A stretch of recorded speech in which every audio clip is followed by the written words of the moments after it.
during the Vietnam War, Republic of Vietnam Air Force Major Vong Lee loaded his wife and 5 children in the Bird Dog.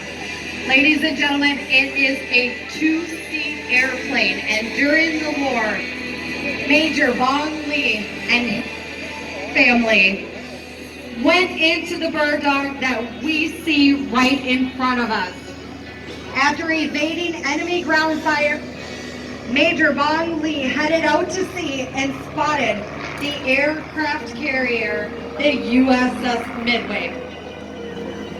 With only an hour of fuel remaining, Major Vong Lee made 3 passes and was able to take a part of his clipboard and write on the clipboard, "Can you move the helicopters to the other side?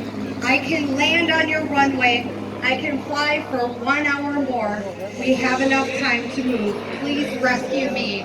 Major Vong Lee, wife and 5 kids."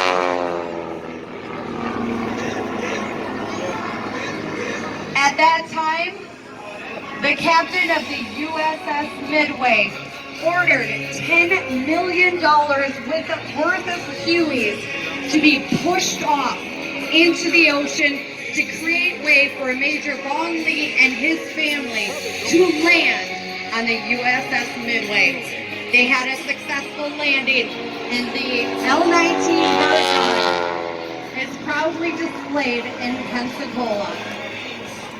Mike Weinfurter right now is demonstrating what the Bird Dog did during war. He's showing us rocket passes and bomb damage assessment.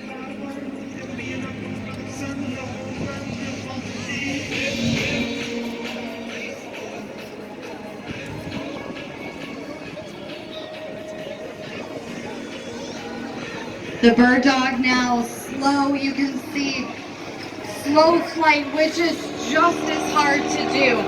Looking at bomb damage, looking for anything that they can report back to our troops.